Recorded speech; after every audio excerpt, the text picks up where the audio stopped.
আসসালামু আলাইকুম। আশা করি সবাই ভালো আছেন। এই যে আমার হাতে দেখতে পাচ্ছেন এগুলো কি? কলা। সবাই চিনেন। কলাটা যদিও পরিপক্ক হয় নাই, যদি আপনাদেরকে কাছ থেকে একটু দেখাও তো। দেখেন একেবারে কিন্তু চিকন, পরিপক্ক হয় নাই। কিন্তু তবুও আনা লাগছে। কারণ খাওয়া লাগবে। বাচ্চাকে খাওয়ানো লাগবে। আসলে কি বলবো ভাই, আমার শৈশবের কথা যখন আমি ভাবি, আমার বাবা আদমজি জুট মিলে চাকরি করতো। তো উনি যখন আমার বাবা আমার জন্য এরকম কলা কিনে নিয়ে যাইতো তখন সদরঘাট থেকে, ঢাকার সদরঘাট থেকে নিয়ে যাইতো। একটা কলা আমি একবারে খাইতে পারিনি। 10 টাকা হালি ছিল মনে হয় সর্বোচ্চ ওই সময় দাম। এত মোটামোটা এত বড়, এটা সাগর কলা বলতো। এটা কি আসলে আদৌ সাগর কলা না নেপালি কলা কি কলা আমি জানি না। আমার বাচ্চারও জানার কথা না।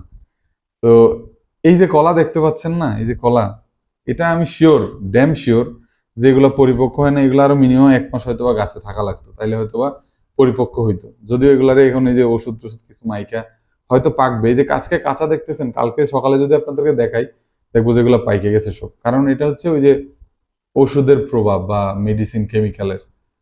যাই হোক, এই যে কলা দেখতেছেন, এই কলাগুলো হচ্ছে 35 টাকা হালি। দ্যাট মিনস অলমোস্ট একটা কলা 10 টাকা পিস পড়ছে। এই যে যদি দেখায় আপনাদের কাছ থেকে, দেখেন কত ভারী ভারী, মানে এটা ছোবরাটা। এই ছোবরাটা যদি ছুলি ভাই, তাহলে এই কলাটার মধ্যে কি থাকবে বলেন তো। আপনি যদি 10 টাকার একটা বাটার বোন মানে খাইতে চান এই কলা দিয়ে, তাহলে আপনার 2টা কলা লাগবে একটা বাটার বোন খাওয়ার জন্য। কারণ এই কলাটা একটা কামড় দেওয়ার পরে 2টা, তারপর 3 কামড়ে শেষ। তো এই যে দেখেন, আপনার যদি 10 টাকার রুটি খাওয়ার জন্য, বাটার বোন খাওয়ার জন্য 20 টাকার কলা খাইতে হয়, 2টা কলা 20 টাকা পড়বে। তাহলে আপনি বোঝেন যে মানে দেশের পরিস্থিতির কোথায় আছে ভাই।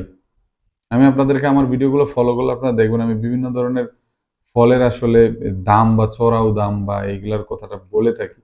কারণ ভাই কষ্ট থেকে বাধ্য হয়ে বলি, কারণ আমার মতো যারা মধ্যবিত্ত বা যারা এই জিনিসগুলো সাফার করে তারা বোঝে ভাই যেটার কষ্টটা কি।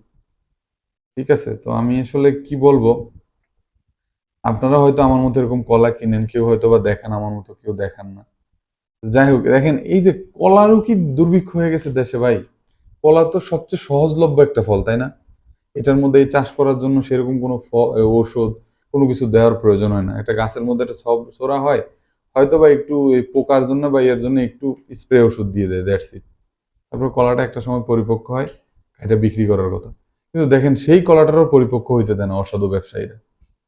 প্রথমত পরিপক্ক হইতে দেয় না, তারপরে তো দেখেন অপরিপক্ক ফলগুলারে কেমিক্যাল মিশায়া তারপরে কি পরিমাণ চড়া দামে বিক্রি করে ভাই। তাহলে আপনি বুঝেন যে আমাদের এই দেশের পরিস্থিতিটা কোথায় আছে ভাই। আপনি এই যে এখানে 12টা কলা আছে ভাই, 1 ডজন। এই 12টা কলার দাম 105 টাকা আসে। সে আমাকে 100 টাকায় দিছে, কারণ ওই 5 টাকা ডিসকাউন্ট দিছে। 35 টাকা হালি ভাই, মনে রাখেন। তো এখানে হচ্ছে এই যে 100 টাকার কলা।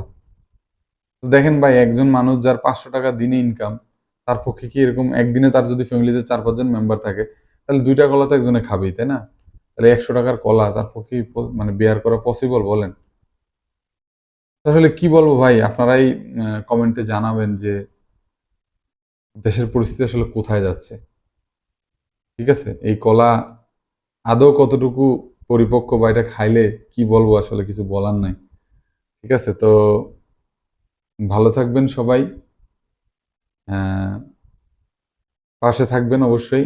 আর আহ, সবাই একটু শেয়ার করে দিবেন ভিডিওটা, আর হচ্ছে আমার পেজ এবং যারা ইউটিউব থেকে দেখতেছেন তারা অবশ্যই ফলো এবং সাবস্ক্রাইব করে রাখবেন। আল্লাহ হাফেজ, আবার দেখা হবে।